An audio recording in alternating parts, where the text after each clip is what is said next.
দুনিয়ার জীবনকে প্রাধান্য দেয়া যাবে না। ওয়ামা হাদিহিল হায়াতুদ দুনিয়া ইল্লা মাতাউল গুরুর, সম্পূর্ণ মরীচিকা। মরীচিকা দেখেছেন? দুনিয়ার জীবন যে কি জিনিস, যারা আল্লাহর পথে পরীক্ষার সম্মুখীন হয়েছে ওরা জানে। মানে কিচ্ছু না, মানে মুহূর্তে আল্লাহ পাক ইহকাল পরকালের ফয়সালা করে ফেলবে। আমরাও বুঝবো, এটা আমরা বুঝবো না এমন নয়। ইয়াং ছেলে রাস্তায় যাচ্ছে, বাইক নিয়ে খুব দাবরানি দিচ্ছে, আছে না? হঠাৎ অ্যাক্সিডেন্ট, ডেড, স্পট ডেড। এটা দুনিয়ার জীবনটা। সারা জীবন দুনিয়ার পিছনে ছুটেছে, শেষ বয়সে হতাশ, কিছুই পেলাম না। পাবে না, কারণ আল্লাহর পথে না চললে শেষ বয়সে গিয়েও কিছু পাবেন না। যন্ত্রণা, হতাশা, গ্লানি ছাড়া। তখন দেখবেন আত্মহত্যা করে শেষ, ডেড। দেখবেন অনেক প্রতাপশালী বাচ্চা বড় বড় লেকচার দিচ্ছে, হঠাৎ রাস্তায় হাঁটতে হাঁটতে ডেড। সারাদিন রাত জেনা করেছে, মদ খেয়েছে, জেনা ছড়িয়েছে সমাজে, নগ্নতা, অশ্লীলতা ছড়িয়েছে, ভাইরাস মহামারী দিয়ে শেষ। দুনিয়ার জীবন কি জীবন! চোখের সামনে অহরহ এগুলো ঘটনা দেখছি আমরা। যাচ্ছে খুব সাদা আহ্লাদ করে, বর বিয়ে করতে যাচ্ছে, কার অ্যাক্সিডেন্ট, শেষ, ডেড। কিছু সাহাবী তো এমনও ছিলেন, বদরের যুদ্ধ করতে এসেছেন, হাতের মধ্যে কিছু খেজুর আছে, খেজুর খাচ্ছেন, খোরমা খেজুর খাচ্ছেন। তখন নবী সাল্লাল্লাহু আলাইহি ওয়াসাল্লাম দাঁড়িয়ে ভাষণ দিচ্ছেন যে ওয়াসাবিকু ইলা মাগফিরাতিম মির রাব্বিকুম ওয়া জান্নাহ। ওই যে আয়াতটা আছে, তোমরা এগিয়ে চলো তোমাদের রবের ক্ষমার দিকে এবং জান্নাতের দিকে। আরদুহা কাআরদিস সামাই ওয়াল আরদ, যার প্রশস্ততা আসমান এবং জমিনের সমান। সাহাবী খেজুর খেতে খেতে খেজুরটা ফেলে দিলেন। আরেকজন সাহাবী জিজ্ঞাসা করলেন যে খেজুরটা ফেলে দিলেন কেন? তিনি বলছেন এই খেজুরগুলো খেতে অনেক সময় লেগে যাবে। নবী সাল্লাল্লাহু আলাইহি ওয়াসাল্লাম এমন কথা বলেছেন, এটা শোনার পরে আমি আর এক সেকেন্ড নষ্ট করতে যাচ্ছি না। খেজুর ফেলে দিয়ে যুদ্ধে ঝাঁপিয়ে পড়লেন, দেন শহীদ হয়ে জান্নাতে চলে গেলেন। তারাও তো মৃত্যুর স্বাদ গ্রহণ করেছেন, তাই না? সুমাইয়া রাদিয়াল্লাহু আনহা, আবু জাহেল তাকে নির্যাতন করছে, তার লজ্জাস্থানে বর্ষা ঢুকিয়ে দিয়ে, চিন্তা করতে পারেন, লজ্জাস্থানে বর্ষা নিক্ষেপ করে হত্যা করলো। সুমাইয়া রাদিয়াল্লাহু আনহা দেখতে কালো বর্ণের, চেহারা সুন্দর নয়, হয়তোবা আপনার মতো সুন্দর নয়, জান্নাতে এখন হাসছে ইনশাআল্লাহ তাআলা। তার স্বামী ইয়াসের, আবু জাহেল তাকে পিটাতে মেরে ফেললো, সে মারা গেল, শহীদ হয়ে গেল। অনেক ওলামায়ে কেরামকে, ইমাম, মুস্তাহিদ, মুহাদ্দিস দেখবেন সারাটা জীবন এত মেহনত করেছেন দ্বীনের জন্য, বিয়ে শাদী করার সময় পান নাই। এমনও আছেন ইমাম এবং মুহাদ্দিস, জীবন তো তাদেরও ছিল। শুধু সাহাবী কেন, তাবেঈদের দিকে তাকান, তাবেঈন তাকান, আমাদের 4 ইমামের দিকে তাকান। আবু হানিফা রাহিমাহুল্লাহ শেষ বয়সে জেলখানায়, কথিত আছে বিষ প্রয়োগে তাকে হত্যা করা হয়েছে। তার টাকার অভাব ছিল না, তিনি কিন্তু আমার মতো হতদরিদ্র ছিলেন না। আল্লাহ পাক তাকে সম্পদও দিয়েছিলেন, সমস্ত সম্পদ বিলিয়ে দিয়েছেন দ্বীনের জন্য। ইমাম শাফিঈ রাহিমাহুল্লাহ, তার দিকে তাকান। আহমদ বিন হাম্বল রাহিমাহুল্লাহ, তার দিকে তাকান। তাকে পিটানো হচ্ছে আর বাগদাদের রাস্তায় ঘোরানো হচ্ছে, কারণ সমাজের মানুষ ফতোয়া দিয়েছে একটা, তিনি ফতোয়া দিচ্ছেন আরেকটা। ওই যে হিল্লা প্রথা আর ঠিকা বিবাহ নিয়ে তিনি বলছেন, ইলামু ইয়া আহলা বাগদাদ, হে বাগদাদের মানুষরা জেনে রাখো যে আমি কোশ্চিনকালেও এই প্রথাকে জায়েজ করলাম না। তোমরা চিনে রাখো যে আমার নাম আহমদ। জীবন তাদেরও ছিল। ইমাম মালিক রাহিমাহুল্লাহ, তাকে এত মার দেওয়া হয়েছিল, হাত বাঁধতে পারতেন না নামাজের মতো, নামাজে হাত বাঁধতে পারতেন না। সাহাবীদের থেকে নেন, তাবেঈ থেকে নেন, তাবেঈ থেকে নেন, মুস্তাহিদ ইমাম থেকে নেন, দুনিয়ার জীবন তারাও কিন্তু ভোগ করেছেন, আর আমরাও ভোগ করছি। আমাদের ভোগের সিস্টেমটা দেখেন, তাদের ভোগের সিস্টেমটা দেখেন। আমরা বাঁচছি দুনিয়ার জন্য, তারা বেঁচেছে পরকালের জন্য। আমরা দুনিয়ায় বাঁচছি দুনিয়ার জন্য, দুনিয়ার একটা চাকরি, একটা ব্যবসা, একটা পরিবার, একটা স্ট্যাটাস, বাড়ি গাড়ি, টাকা কড়ি, সম্পত্তি, এগুলোর জন্যে। কিন্তু তারা বেঁচেছেন আল্লাহর জন্য, পরকালের জন্যে। যে ব্যক্তি দুনিয়ার জন্য দুনিয়া করে, আল্লাহ পাক তাকে ইহকাল পরকাল দুটোই নষ্ট করে দিবেন। যে ব্যক্তি পরকালের জন্য দুনিয়া করবে, আল্লাহ পাক তার দুনিয়া গুছিয়ে দিবেন, আখিরাতও গুছিয়ে দিবেন ইনশাআল্লাহ। প্রথম কথা হচ্ছে এই যে দুনিয়ার জীবনকে প্রাধান্য দেওয়া যাবে না। দুনিয়ার জীবনের প্রতিটা কাজ আপনি একটা উদ্দেশ্যেই করবেন, সেটা হচ্ছে আল্লাহ সন্তুষ্ট। বিয়ে শাদী করেছি কেন? আল্লাহর জন্যে। পরিবার গঠন করেছি কেন? আল্লাহর জন্যে। সন্তান নিয়েছি কেন? আল্লাহর জন্যে। দিন শিখেছি কেন? ইলম শিখেছি কেন? আল্লাহর জন্যে। চাকরি কেন করি? আল্লাহর জন্যে। প্রতিটা কাজ ইবাদত হবে যদি আপনি মুহাম্মদ সাল্লাল্লাহু আলাইহি ওয়াসাল্লামের তরিকা মেনে চলেন। ওয়া মা খালাকতুল জিন্না ওয়াল ইনসা ইল্লা লিয়াবুদুন, শুধুমাত্র ইবাদত করার জন্যই আল্লাহ পাক জিন এবং মানুষ জাতিকে সৃষ্টি করেছেন। আপনাকে আল্লাহ পাক এই হায়াতটা দিয়েছেন। এখন বাকি সময়টা চিন্তা করেন, আগামী 30-40 বছর কিভাবে কাটাতে চান? দুনিয়ার জন্য বাঁচবেন না আল্লাহর জন্য বাঁচবেন? যদি আল্লাহর জন্য বাঁচতে চান, সর্বশেষ হেদায়েত আল কোরআন এবং সর্বশেষ নবী মুহাম্মদ সাল্লাল্লাহু আলাইহি ওয়াসাল্লাম, এর বাইরে কিচ্ছু নাই ভাই। সারা দুনিয়ার মানুষ মিলে যদি বলে যে কোরআন সুন্নাহর মধ্যে আছে সুদ হারাম, কিন্তু সুদ হালাল, হালাল হালাল, কোশ্চিনকালে হালাল হবে না। সারা দুনিয়ার মানুষ একটা মাঠে যদি এসে বলে সুদ হালাল, সুদ ভালো, কোশ্চিনকালে হালাল হয়ে যাবে না, হারামই থেকে যাবে। সারা দুনিয়ার মানুষ যদি বলে পর্দা করার দরকার নাই, এটা সেকেলে সেকেলে সেকেলে, এটা সেকেলে হয়ে যাবে না, এটা ফরজ থেকে যাবে। কিচ্ছু নাই কোরআন সুন্নাহর বাইরে, কিচ্ছু নাই। যা আছে দেখছেন বোগাস, যার কোনো ভিত্তি নাই, মানুষের মন গড়া প্রবৃত্তির অনুসরণ। এখন আপনি যখন কোরআন এবং সুন্নাহর কাছে আসতে চাইবেন, তখন কিন্তু আপনি চতুর্দিক থেকে বাধা পাবেন। এই পথ চলাটা এত সহজ হবে না। হ্যাঁ, কাদের জন্য সহজ হবে? যারা প্রোটেস্ট্যান্ট মুসলিম হবে। কি মুসলিম? প্রোটেস্ট্যান্ট মুসলিম। এটা কেমন? মানে ওটাও ঠিক এটাও ঠিক, সুদ খেলেও হয় না খেলেও হয়, পর্দা করলেও হয় না করলেও হয়, নামাজ পড়লেও হয়, মাঝে মাঝে ছাড়লেও হয়, যাকাত দিলেও হয় না দিলেও হয়। মডারেট প্রোটেস্ট্যান্ট মানে কোরআন সুন্নাহ যা আছে এগুলো খুব কঠিন মনে হয়, এটা মৌলবাদী মৌলবাদী মনে হয়, এগুলো মানলে তো এই যুগে চলা যায় না, এগুলো ওই যুগের জন্যে, এরকম ভার্সনে যারা চিন্তা করবে তাদেরকে কষ্ট পেতে হবে না। তারা দেখবেন কষ্ট না করেই দুনিয়ার জীবন কাটিয়ে দিচ্ছে, ওদের কোনো বাধা বিপত্তি আসবে না। আপনি যখন কোরআন সুন্নাহকে আঁকড়ে থাকবেন, কেমন করে আঁকড়ে থাকবেন? মারির দাঁত দিয়ে কামড়ে থাকবেন, নবীজি বলেছেন। মারির দাঁত দিয়ে কামড়াতে বলেছেন, সামনের দাঁত দিয়ে কামড়ালে ছটকে যাবে, টান দিলে ছিঁড়ে যাবে। মারির দাঁতে কামড় দিলে, টান দিলে সহজে ছিঁড়বে না। এভাবে থাকলে আপনার বাধা আসবে। এখন আপনার সামনে দেখবেন আপনি কিছু ফিতনা এবং কিছু সলিউশন। আপনি নিয়াত করেছেন যে আপনার যে গুনাহগুলো হয়েছে এগুলো থেকে আপনি তওবা করবেন ইনশাআল্লাহ, আগামী দিনগুলো আপনি কোরআন এবং সুন্নাহ অনুসারে চলবেন। এই কথার সাথে একমত আছেন তো? এখন চলতে গিয়ে দেখবেন যে আপনি কিছু স্পষ্ট বিষয় দেখতে পারবেন যেগুলোর সাথে আসলে কোরআন সুন্নাহর খুব একটা মিল পাওয়া যাবে না। আপনি দেখবেন স্পষ্ট শিরক করছে মুসলিমরা, আপনি দেখবেন স্পষ্ট বেদাত করছে, আপনি দেখবেন হারাম খাচ্ছে। মুসলিম যুবকরা মাদক, পর্নোগ্রাফি, জেনা, ফ্রি মিক্সিং, আপনার জুয়া, ক্যাসিনো, এই যে আপনার টিকটক প্রজন্ম, এগুলো নিয়ে ব্যস্ত আছে। আপনি স্পষ্ট দেখবেন মেয়েরা বেহায়ের মতো ঘুরে বেড়াচ্ছে। আপনি স্পষ্ট দেখবেন যে আপনি হালালে থাকলে চাকরি পাচ্ছেন না। আপনি স্পষ্ট দেখবেন পরিবারের লোকজন কথা শোনে না। আপনি এমনও দেখবেন ওলামায়ে কেরামের মাঝে ঐক্য নাই, এমন দেখবেন। আপনি এমনও দেখবেন যে মানুষ দিনকে দুনিয়ার বিনিময়ে বিক্রি করে দিচ্ছে। আর এমন দেখবেন যারা আপনার উপরে আছে তারা দিন সম্পর্কে তেমন কোনো জ্ঞান রাখে না। এমন জটিল পরিস্থিতিতে আপনি কি করবেন তখন? এরপরে আপনি যখন বিশ্বের দিকে তাকাবেন, তখন দেখবেন বিশ্বের সমস্ত পরাশক্তিরা ঐক্যবদ্ধ ইসলামের বিরুদ্ধে। বিশ্বের সমস্ত বড় বড় পরাশক্তিরা ঐক্যবদ্ধ ইসলামের বিরুদ্ধে। দেখবেন আপনি ইসলামের কোনো খিলাফা নাই, দেখবেন কোনো ইমাম নাই, কোনো আমির নাই, কোনো জামাআ নাই।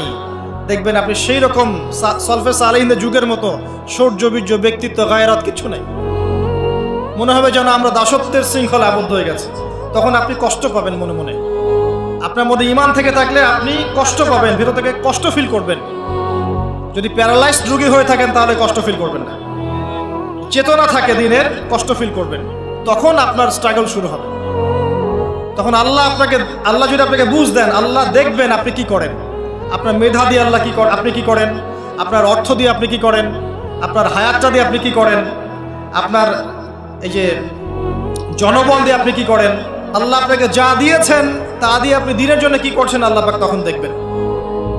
এই জায়গায় আমি আপনাকে কিছু সলিউশন বলছি। এটা শুধু আপনাকে বলছি তা নয়, আমি নিজেও এটা ফিল করি, লালন করি। আর আমি এমন কিছু বলবো না যা আমি নিজে আপনার জন্য পছন্দ করি না। যেটা আমি নিজের জন্য পছন্দ করি সেটাই আপনাকে বলবো। প্রথম কথা, এখানে আপনাকে গাইডেন্স দিবে আল কোরআন। এরকম সিচুয়েশনে আপনাকে পথ দেখাবে অনলি আল কোরআন। এরপর নবী সাল্লাল্লাহু আলাইহি ওয়াসাল্লামের হাদিস। এখানে আপনার দায়িত্ব আসবে প্রথমত কোরআন পড়া শিখতে হবে। প্রথম কাজটা কি ভাই?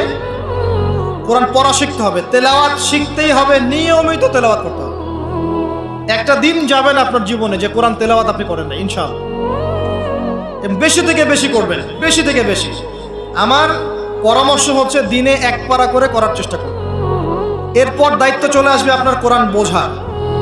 আপনি কিছু অংশ মুখস্থ করবেন, হিফজ করবেন, অর্থটা বোঝার চেষ্টা করবেন, কোরআনের ভাষাটা শেখার চেষ্টা করবেন। এর সব কিছু আপনি বুঝতে পারবেন না, তখন কি করবেন? আলেম ওলামার কাছে যাবেন, তাদের সোহবতে গিয়ে পড়ে থাকবেন। যে বিষয়টা বুঝতে পারছেন না জিজ্ঞাসা করে জেনে নেবেন। ফাসআলু আহলা যিকরি ইন কুনতুম লা তা'লামুন। এরপর কোরআনের আদেশ নিষেধগুলো আপনি মেনে চলবেন, নিজের পরিবারে এবং নিজের অধীনস্থদের মধ্যে। এরপরে আপনি থেমে যাবেন না। কোরআনের দাওয়াত আপনি যতটুকু জানেন এটা মানুষের কাছে প্রচার করবেন। মাদ্রাসা করবেন, মসজিদ আবাদ করবেন, মক্তব চালু করবেন, কোরআনের একটা রেভলিউশন ক্রিয়েট করবেন।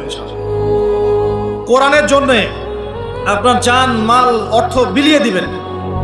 ওই একটা ছোট্ট কাজ দেখবেন পরকালে জান্নাতে যাওয়ার ওসিলা হয়ে গেছে ইনশাআল্লাহ। তারপরে আপনি সুন্নতকে পাবেন। ওই সুন্নতের উপরে আপনার 24 ঘন্টাকে সাজাবেন। দিন রাত প্রতিটা আমল আপনি সুন্নাহ অনুযায়ী করার চেষ্টা করবেন। এরপরে গিয়ে আপনার দায়িত্ব আরো বাড়বে। এরপর দায়িত্ব চলে আসবে উম্মাহ কেন্দ্রিক। আপনার তাসকিয়া অর্জন করতে হবে, আত্মশুদ্ধি। আত্মশুদ্ধি অর্জন করতে হলে সবসময় পরকালের ফিকির করতে হয়, মৌতের স্মরণ করতে হয়, বেশি বেশি কোরআন তেলাওয়াত করতে হয়, এতিমের মাথায় হাত বোলাতে হয়, আপনার সাদাকা বেশি বেশি করতে হয়, মাঝে মাঝে রোজা রাখতে হয়। এগুলো করতে থাকলে আল্লাহর জিকির বেশি বেশি করতে হয়, আল্লাহর ধ্যান করতে হয়, আল্লাহকে ডাকতে হয়, দোয়া করতে হয়, আত্মশুদ্ধি অর্জন হবে। একই সাথে আপনার অন্তর থেকে হিংসা, বিদ্বেষ, এই যে গীবত, রিয়া, অহংকার, সমালোচনা, সংস্কৃতি দূর করতে হবে। মনের মধ্যে অহংকার, হিংসা, বিদ্বেষ থাকলে আল্লাহর নূর পাওয়া যাবে না, তখন তাসকিয়া অর্জন হবে না। আল্লাহর নূর না আসলে আপনি খিজির হতে পারবেন না, যে অনেক দূর পর্যন্ত দেখতে পারে। সূরা কাহফের মধ্যে ঘটনা পাবেন। আর এই শেষ জামানায় টিকতে হলে আপনাকে খিজির হতে হবে, দূর পর্যন্ত দেখতে হবে। শোনেন, দূর পর্যন্ত দেখতে না পারলে বর্তমানকে মনে হবে ভবিষ্যৎ।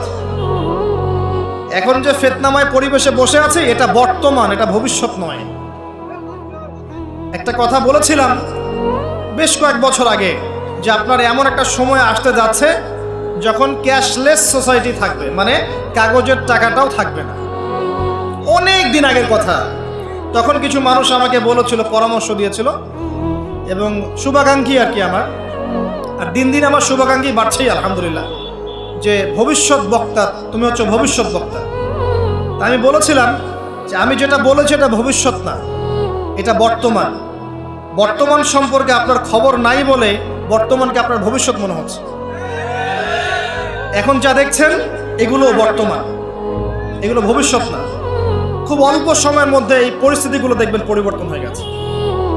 আসেন, যখন ব্যক্তিকেন্দ্রিক কাজ শেষ হয়ে যাবে তখন আপনাকে উম্মাহ কেন্দ্রিক চিন্তা করতে হবে। তাসকিয়া অর্জন করে উলামায়ে কেরামের মাঝে ঐক্যের চেষ্টা করতে হবে।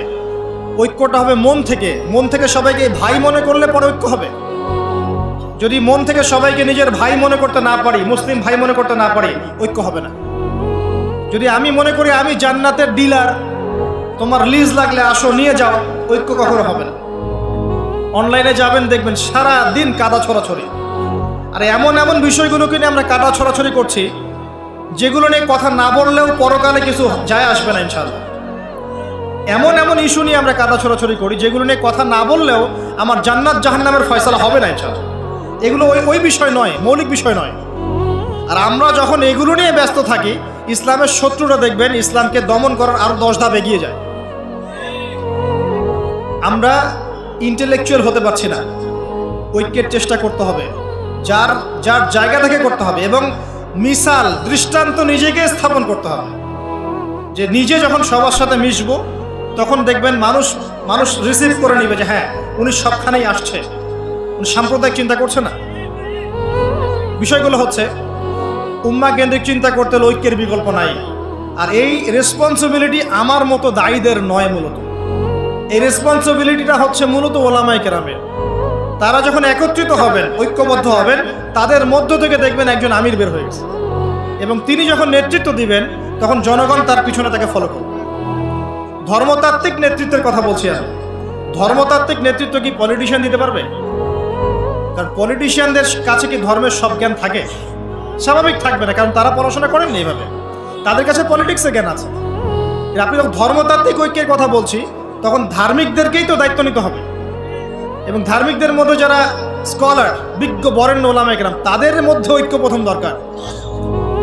অনুসারীদের মধ্যে ঐক্য দিয়ে লাভ নাই। প্রথমে ঐক্য লাগবে আগে বড় বড় লেভেলে, তারপরে দেখবেন জনগণ ঠিকই আলেমকে মেনে নিয়েছে, তখন আপনি দেখবেন একটা ভালো শক্তি আপনি অর্জন করতে পারছেন। আদারওয়াইজ যখন আপনি বিক্ষিপ্ত বিচ্ছিন্ন, কেউই আমাদেরকে মূল্যায়ন করেন, যতই স্লোগান দেন, শোডাউন করেন, আইওয়াশ করেন, আদতে কিন্তু কেউ মূল্যায়ন করছে না আমাদের। আর আল্লাহ রাব্বুল আলামিন কোরআনে বলেছেন, এখন এই আয়াত কোথায় আছে আল্লাহ ভালো জানেন, এই আয়াতের বাস্তবতা কোথায় সেটা আল্লাহ ভালো জানেন। ওয়া'তাসিমু বিহাবলিল্লাহি জামিআ ওয়ালা তাফাররাকু, এই আয়াতটা কোরআনের মধ্যে আছে, এটা কোরআনের মধ্যে আছে, আল্লাহ পাকের কিতাবের মধ্যে এই আয়াতটা আছে, ওয়া'তাসিমু বিহাবলিল্লাহি জামিআ, তোমরা আল্লাহর রজ্জুকে শক্ত করে ধরো ঐক্যবদ্ধভাবে। আচ্ছা, এটার উপরে আমল না করে আমরা যদি এড়িয়ে যাই, এটা কোরআনের অবমাননা হয় না? এটা কোরআনের অবমাননা হয় না? যখন কোরআনে স্পষ্ট বলা হচ্ছে তোমরা সুদ খেও না, তারপরেও খাচ্ছি, অবমাননা হয় না? আল্লাহ বলছেন জেনার ধার কাছেও যেও না, তারপরেও করছি, তখন অবমাননা হয় না? আমরা মানে আবেগ প্রদর্শন করার চাইতে বিবেকবান হয়ে কাজগুলো করলে বেশি ভালো হতো। কোরআনের সম্মান সর্বোচ্চ শিখরে তখনই পৌঁছাবে যখন এর আদেশ নিষেধের উপর আমল করা হবে, এবং আমরা আমল করে দেখাতে পারবো, এবং ইনশাআল্লাহ আমরা পারবো। যদি কেউ পারে পৃথিবীতে, শুধু মুসলিমরাই পারবে ইনশাআল্লাহ। এবং মুসলিমদের মধ্যে যারা পারবে না, আল্লাহ পাক ওদেরকে সরিয়ে দিবেন, নতুন প্রজন্ম আল্লাহ পাক নিয়ে আসবেন ইনশাআল্লাহ। যুব সমাজ পারবেই, পরবর্তী তরুণ প্রজন্ম এবং আগামী ছোটদের প্রজন্মরা পারবেই ইনশাআল্লাহ। যদি কেউ পারে, এরাই পারবে ইনশাআল্লাহ। ইনশাআল্লাহ দেখবেন আমাদের মতো মানুষদেরকে দিয়ে যদি কাজ না হয়, আল্লাহ পাক আমাদেরকে সরিয়ে দিবেন, দিয়ে এমন এমন মানুষ আল্লাহ পাক তৈরি করবেন যারা এই চেয়ারগুলোতে বসে কোরআন সুন্নাহকে হাতে নিয়ে বিশ্বকে নেতৃত্ব দেবে ইনশাআল্লাহ। আসবে এক সময়, অপেক্ষা করতে থাকেন, কারণ আমরা আখিরুজ্জামানের হাদিসগুলো সম্পর্কে জানি। একটা সময় চলছে মুসলিমদের ডমিনেশনের সময়, এরপর একটা সময় আসবে যখন মুসলিমরাই এই বিশ্বকে নেতৃত্ব দেবে ইনশাআল্লাহ। ইসলামই হবে এই বিশ্বের একমাত্র সুপার পাওয়ার। আল্লাহ রাব্বুল আলামিন ওই জেরুজালেম থেকেই আরও একবার কিয়ামতের আগে পুরো বিশ্বে ইসলামিক খেলাফা বাস্তবায়ন করবেনই ইনশাআল্লাহ। এটা প্র্যাকটিক্যালি আপনার আমার কিছু কাজ আছে, ইলম অর্জন করা আমাদের কাজ। আমাদের এত বড় বড় কাজ নাই, আমাদের যতটুকু সামর্থ্য এতটুকু কাজ আছে। আমাদের কাজ আগে ইলম অর্জন করা, আমাদের কাজ জানা অনুযায়ী আমল করা, উলামায়ে কেরামের সাথে সম্পর্ক রাখা, মাদ্রাসার সাথে সম্পর্ক রাখা, জ্ঞানের চর্চা করা, হালাকাগুলো বাড়ানো, ইমানের চর্চা করা। আমাদের কাজ পরিবারগুলোকে সংশোধন করা। যদি কথা না শোনে ছেড়ে দেন, একক পরিবার গঠন করেন। বুঝাতে বুঝাতে যদি দেখেন যে আপনার পরিবার লূতের স্ত্রীর মতো হয়ে গেছে, বা নূহ আলাইহিস সালামের স্ত্রীর মতো হয়ে গেছে, তার ছেলের মতো কথা শোনে না, ছেড়ে দেন, আপনি আলাদা থাকেন। তাও ইমানের সাথে আপোষ করেন না। আসহাবুল কাহফ সমাজ, পরিবার সব ছেড়ে দিয়ে চলে গেছে, চলে যায় না, সব ছেড়ে দিয়ে চলে গেছে। যখন কেউ কথা শোনে না, একাই থাকতে হয় আল্লাহর রজ্জুকে ধরে। আল্লাহ পাক ইব্রাহিম আলাইহিস সালামকে বলেছেন তুমি একাই একটা উম্মাহ, ইব্রাহিম তুমি একাই একটা উম্মাহ। তো আমাদের কিছু কাজ আছে ভাই, ইমানের চর্চা করা, ইলম অর্জন করা, ওলামায়ে কেরামের সোহবতে যাওয়া, তাজকিয়া, আত্মশুদ্ধি অর্জন করা, অন্তরে আল্লাহর নূর পাওয়ার চেষ্টা করা, বেশি থেকে বেশি ইবাদত করতে থাকা, সময়কে মূল্যায়ন করা, জীবনটা গুছিয়ে নেওয়া। কারণ আমি এখানে থাকতে আসিনি, আপনি এখানে থাকতে আসেনি। আজকে থেকে 50 বছর পরে, 100 বছর পরে এখানকার একটা মানুষও বেঁচে থাকবে না। এখানে আমরা বসে আছি যারা, কেউ থাকবে না, এই বিশ্বের কোনো নেতা থাকবে না। আজকে থেকে 100 বছর পরে এই ন্যাটো, জাতিসংঘ, হাবিজাবি কিচ্ছু থাকবে না। আপনি বিশ্বের যত পরাশক্তি দেখছেন এগুলো কিচ্ছু থাকবে না ইনশাআল্লাহ। এই পৃথিবীর যে মানুষগুলো এখন বেঁচে আছে 100 বছর পর কেউ থাকবে না। এখন মনে হচ্ছে এরাই সব, এগুলো সব না। 100 বছর, জাস্ট 100 বছর। আরে কিয়ামতের মাঠই তো হবে 50,000 বছর। কিয়ামতের মাঠ কত বছর? এই তুলনায় 100 বছর কিছু সময়? আল্লাহর কাছে 100 বছর কোনো সময় না। 100 বছর পর কিচ্ছু থাকবে না, কোনো আমি আপনি কেউ না, কেউ থাকবো না। তো এই দুনিয়ার জীবনটাকে মূল্যায়ন করেন, গুছিয়ে নেন। আপনি জীবনের প্ল্যান করেন, আগামী 5 বছর আপনি কি করতে চাচ্ছেন, কতটুকু পড়তে চান, কি সনদ অর্জন করতে চান, কোন কোন বই আপনার পড়া হয়নি। আগামী 5 বছরের মধ্যে আপনার একটা ভালো জব দরকার। কি জব করবেন আপনি, যেটা করলে আপনি হালাল খেতে পারবেন। কত বছর আপনি বিয়ে করতে যাচ্ছেন এবং বিয়ের পর আপনি কিভাবে সন্তান প্রতিপালন করবেন। যখন আপনার বয়স 50 হবে তখন আপনার ছেলের বয়স কত হতে পারে, প্ল্যান করতে হয় জীবন সম্পর্কে। এবং আমি সেভ করব সম্পত্তি ভবিষ্যতের জন্য। কিসে সেভ করব? আমি এমন সম্পত্তি যদি সেভ করি, জমাই, যেটার মূল্য সামনে গিয়ে কমে যাবে, তাহলে আমি ঠকবো। যদি আমি এমন সম্পত্তিতে সেভ করি যেগুলোর মূল্য বাড়বে, আমি জিতবো। জীবনকে নিয়ে প্ল্যান করতে হয়। এবং এই সময়টুকুতে আমি দিনের জন্য কি করতে চাই, দিনের জন্য আমি কতটুকু করতে চাই। আমার দ্বারা কি একটা মসজিদ করা সম্ভব না? আমার দ্বারা কি একটা মাদ্রাসা করা সম্ভব না? আমি কি একটা এতিম প্রকল্প করতে পারি না? আমি কি একটা বিধবাদের প্রজেক্ট করতে পারি না? আমি কি একটা মা বোনদেরকে নিয়ে সেলাই মেশিনের কোনো প্রজেক্ট করতে পারি না? আমি কি মানব সেবামূলক কিছু কাজ করতে পারি না? ছোট্ট একটা সামাজিক সংগঠন করতে পারি না? কিছু একটা তো করতে পারি আমি। আল্লাহ পাক কি আমাকে কোনো প্রতিভা দেন নাই? আল্লাহ পাক কি আমাদেরকে কোনো প্রতিভা দেন নাই? একজন আলেম হয়ে আমি কি 100-200 ছাত্র বের করতে পারি না? একটা বড় এমন একটা প্রতিষ্ঠান কি করতে পারি না যেখান থেকে বছরে বছরে মাশাআল্লাহ বিশ্ব বরেণ্য আলেমরা বের হবে? পারি না? কিছু তো পারি। আল্লাহ পাক কিছু তো শক্তি আমাকে দিয়েছেন। আল্লাহ পাক তো বলেননি আমাকে এখন অস্ত্র নিয়ে নামো মাঠে, বলেছেন? আমার তো পরিবেশই নাই। বাংলাদেশের মানুষ 90% মুসলিম বলছি আমরা, দেখবেন 80% নামাজ পড়ে না, দেখবেন 80% কোরআন পড়তে জানে না, যাকাত দেয় না, পর্দা করছে না, যুব সমাজের জীবনের উদ্দেশ্য ঠিক নাই, সারা দিন রাত অপসংস্কৃতি নিয়ে পড়ে আছে। এখন বেসিক কাজগুলো না করে কি আপনি বড় রেজাল্ট পাবেন? কখনো না। এই বেসিক কাজগুলো আমরা করতে পারি। এবং সবচেয়ে বড় একটা কাজ হচ্ছে আমাদের জায়গা থেকে উম্মার মাঝে ফাটল সৃষ্টি না করে ইউনাইটেড করার চেষ্টা করা যায়। আর আমাদের পরবর্তী প্রজন্ম, স্পেশালি এই তরুণদের প্রজন্ম, তরুণীদের আর আমাদের পরের ছেলে মেয়ে যারা আসবে, সোনামণি, এদেরকে আপনি আগামী বিশ্বের জন্য তৈরি করেন। এটা বড় চ্যালেঞ্জ। বড় বড় আলেম তৈরি করেন। দেখেন দিন দিন আলেমদের সংখ্যা কমে যাচ্ছে। আমার মতো নগণ্য মানুষকে যখন এই চেয়ারে বসে কথা বলতে হয়, তখন তো আমি বুঝতে পারছি যে আলেমের সংখ্যার আজকে কি অবস্থা। আমি তো আলেম নই, কথা বলতে হচ্ছে। কিছু মানুষ আমার কথা শুনছে, তার মানে বুঝতে পারছি আলেমদের সংখ্যা কত কম। বড় বড় ওয়ার্ল্ড রিনাউন্ড আলেম তৈরি করতে হবে। ইমাম বুখারীর মতো, আবু হানিফা রাহিমাহুল্লাহর মতো, আহমদ বিন হাম্বলের মতো কে তৈরি করবে? এটা কি আমার পক্ষে করা সম্ভব? একার পক্ষে করা সম্ভব? নিঃসন্দেহে একটা কমিউনিটি দরকার। সবার মাঝে দিনের ফিকির তৈরি করতে হবে যে আমার সবচেয়ে ইম্পর্টেন্ট জিনিস এই পৃথিবীতে আমার দিন, আল্লাহর দিন। এর চেয়ে ইম্পর্টেন্ট কিছু নাই আমার জন্য। সব কিছু পরে, দিন আগে। দিনকে এগিয়ে নিতে হবে, আমাকে চ্যালেঞ্জ গ্রহণ করতে হবে।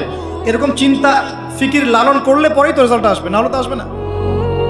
দেখেন, আমরা আমাদের মতো মানুষ যারা আছে, এরা একটা জাতিকে নেতৃত্ব দিতে পারবে না। প্রবলেমসগুলো ধরিয়ে দিতে পারে, হয়তো সর্বোচ্চ সলিউশনে কিছু পথ বলতে পারে। বাস্তবতা হচ্ছে এই যে কাজগুলো জনগণকেই করতে হবে।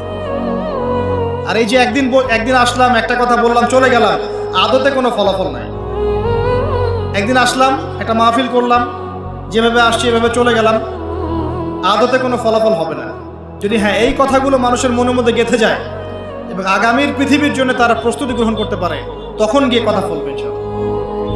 আসুন, আইওয়াশ, শোডাউন এবং আবেগী জাতি না হয়ে আমরা বিবেক দিয়ে চিন্তা করি, উম্মার অবস্থা চিন্তা করি, বৈশ্বিক অবস্থা চিন্তা করি, ভাবি। বারবার একটা কথা বলি আমি, একটা দেশের মধ্যে সরকার, প্রশাসন, জনগণ, আলেম ওলামা, যুবক শ্রেণী, মহিলারা, শিশুরা, এরা সবাই একটা দেহের মতো, একটা বডির মতো। এরা সবাই একে অপরের পরিপূরক, একে অপরের ভাই, সবাই মুসলিম। এখানে কেউ কারো শত্রু না। আমরা যদি একে অপরকে শত্রু মনে করে ভুল করব, তখন আমাদের শত্রুরা সুযোগ পেয়ে যাবে। আমরা সবাই একে অপরের পরিপূরক, সবাইকে নিয়ে, দেশকে নিয়ে, জাতিকে নিয়ে, উম্মাকে নিয়ে এগোতে হবে। আল্লাহ পাক আমাদের যুব সমাজকে বোঝার তৌফিক দান করুন, আমিন।